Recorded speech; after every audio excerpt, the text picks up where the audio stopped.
Hello family, आप लोग कैसे हैं बताइए ज़रूर। मैं उम्मीद करती हूँ आप लोग अच्छे हैं और मस्त हैं, अपने अपने फैमिली में खुश हैं। तो आज मैं बात करने वाली हूँ पार्ट 7, 7वां पार्ट। तो मैं बताऊँगी आप लोगों से कि उसके बाद क्या हुआ। बहुत संघर्षमयी जीवन रहा है और उसके पिछले टाइम में जो भी था, कुछ अच्छा नहीं था। ये समझ लीजिए कि उस टाइम कुछ भी अच्छा नहीं था। और मैं आप लोग को पिछले वीडियो में बताई हूँ कि जब मेरे हस्बैंड के दोस्त मिले तो वो काफ़ी हेल्प किए। और इस दुनिया में जानती हूँ कि अभी भी कुछ इंसान ऐसे हैं जो जिसके अंदर इंसानियत है और हेल्प करते हैं लोग। और ये नहीं है कि आज हेल्प कर दिए कल फिर कहने लगे, ताना मारने लगे, ऐसा भी नहीं।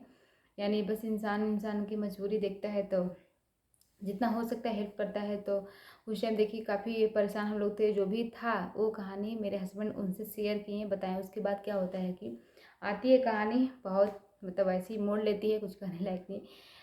फिर हम लोग जब यहाँ पे आए घर पे, उसके बीच घर पे आए थे और यहाँ बहुत ज़्यादा लफड़ा हो गया। जबकि गलत बातों को लेकर, झूठ बातों को लेकर बहुत ज़्यादा लफड़ा हुआ।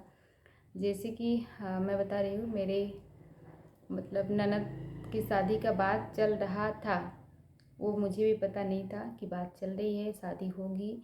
शादी अभी होगी या 3-4 साल बाद होगी, मुझे कुछ भी पता नहीं था। इसके बारे में कुछ भी पता नहीं, क्योंकि आप लोगों से मैं पहले पीछे ही बता चुकी। कोई मतलब नहीं रहता था घर पे क्या लोग अपने अंदर क्या सोच रहे हैं, क्या बातें कर रहे हैं, मेरे सामने कुछ भी होता नहीं था। मैं जानना भी नहीं चाहती थी, क्योंकि अगर जो इंसान अब किसी को बताना नहीं चाहता है, किसी के सामने बात नहीं करना चाहता है, तो इसीलिए अगर मेरे सामने बातें नहीं हो रही है और लोगों को ये लग रहा है कि मुझे पता ना चले, तो मैं भी कोई इंटरेस्ट नहीं रखती थी। मैं इतना तक कि सुनने वाली बात को भी मैं इग्नोर करती थी कि नहीं, मुझे सुनना ही नहीं, मुझे कोई मतलब नहीं, बस मुझे घर पे रहना है, खाना है, बच्चों को देखना है, काम करना है, बस इतना से तो उसके बाद चलिए, तो यही सब बहुत लफड़ा हुआ।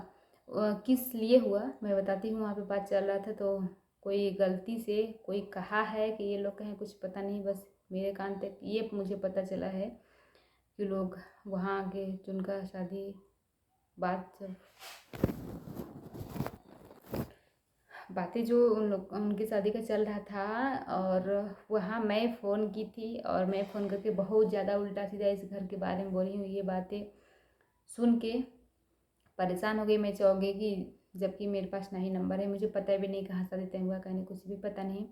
फिर भी लोग मेरी बात नहीं माने कि हाँ हमने ऐसा किया है। और इस घर से जब लोग निकाल दिए बेझिझक एकदम। और उस टाइम मेरी बाबू सिर्फ 2 महीने की थी, 2 महीने की। जब पैदा हुई तो मैं अपने मायके में थी। तो पता है कि जब बच्चे उच्चे होते हैं तो जहाँ ज़्यादा देखभाल हो सकता है लोग वहाँ रहते हैं। तो मैं मायके में थी, वहाँ से फर्स्ट बार ही यहाँ पे आई थी। आते ही 2 मिनट भी नहीं बीता, इतना तक कि मैं कपड़ा भी अपना चेंज नहीं की थी। बच्चे को मैं गोद में ली थी, उसको भी नीचे मैं नहीं बिस्तर पे रखी थी कि बिस्तर पे रख दूँ।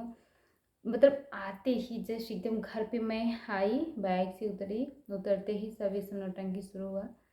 खाना वाले घर का ताला बंद कर दी, मेरी सासू माँ ताला बंद कर दी कि खाना नहीं बनाएगी, घर में नहीं रहेगी, सब कुछ। इतना सब कुछ, यानी कि झूठा इल्ज़ाम। अगर मैं वही सही होती वहाँ पे, अगर मैं यहाँ फ़ोन की होती, अगर मैं उतना सारा बात नहीं बोलती लेकिन मैं फ़ोन की होती, तो भी मानती कि चलो अच्छा वो झूठ बोला है, यानी बात बना के ज़्यादा बात किया है। लेकिन मैंने उसका नंबर, मुझे उसका पता है, कुछ पता ही नहीं था कि शादी कहाँ तय हुआ है, कहाँ हो रहा है तय, कुछ भी पता नहीं। मैं जानने की भी कोशिश नहीं की, मुझे कुछ भी पता नहीं था, क्योंकि 2 महीना से अपने घर पे थी। यहाँ पे किसी से कोई बातचीत कुछ होता ही नहीं था। मुझे कैसे पता चलेगा, मैं जानना भी नहीं चाहती थी उस टाइम, और अभी भी कुछ भी जानना मैं नहीं चाहती हूँ कि मेरे घर में क्या हो रहा है क्या नहीं। बस मैं सोचती हूँ कि मुझे इतना पता हो कि हाँ मेरे बच्चे पढ़ रहे हैं, मैं घर में रह रही हूँ, मेरे हस्बैंड क्या काम कर रहे हैं और वो काम अच्छा हो रहा है कि नहीं हो रहा है। तो फिर हमें बता दूँ, मेरे हस्बैंड किसान ही हैं, खेती ही करवाते हैं। तो बस वो भगवान खेती वगैरह अच्छे से रखे रहें, सब सही सलामत होता रहे बस। बाकी दूसरा कोई मेरे बारे में क्या सोच रहा है उससे मुझे कोई फ़र्क नहीं पड़ता है। मैं क्या सोच रही हूँ फ़र्क मुझे उससे पड़ता है।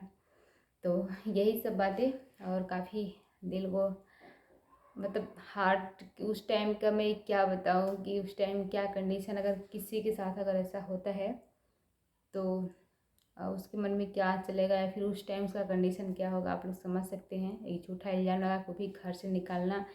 उस दिन हम लोग के यहाँ खाना नहीं बना, सुबह भी खाना नहीं बना, 10 बजे तक सारा सामान पैक, यानी बच्चे थे उन लोगों का कपड़ा, मेरा कपड़ा और खाने पीने के लिए जो भी आइटम लाना था बाहर से दुकान से ही लेना था, वो सब ले हो के सब कुछ हम लोग चले गए रूम पे उसी दिन बनारस में। यानी तीसरी बार, यानी कि घर पे एक बार ये लोग बुलाते थे कि आओ घर, खेत वगैरह देंगे और रहने के लिए घर वगैरह देंगे। यहाँ पे 2-4 महीना रहने के बाद फिर लड़ाई झगड़ा होता था, फिर मैं चली जाती थी। वैसे मैं तीसरा बार उस टाइम गई बनारस में। तीसरी बार जब गई उस टाइम मैं कंटिन्यू वहाँ पे रह गई। हम लोग 5 साल रहे, 4 या 5 साल रहे वहाँ पे बनारस में। और तो वीडियो ज़्यादा लंबा हो जाएगी, अभी आप लोगों से मैं बताऊँगी नेक्स्ट वीडियो में कि उसके बाद क्या हुआ।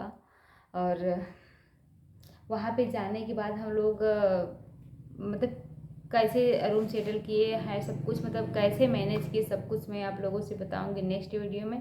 तब तक के लिए बाय, आप लोग अपना ख्याल रखिएगा। और हाँ, प्लीज़ वीडियो को लाइक शेयर एंड सब्सक्राइब करिएगा। प्लीज़ सपोर्ट करिए आप लोग, क्योंकि एक मतलब बस ज़िंदगी में कुछ मैं कर रही तो मैं सोच रही हूँ बस आगे मैं बढ़ सकूँ बस। तो ठीक है, बाय, मिलते हैं नेक्स्ट वीडियो।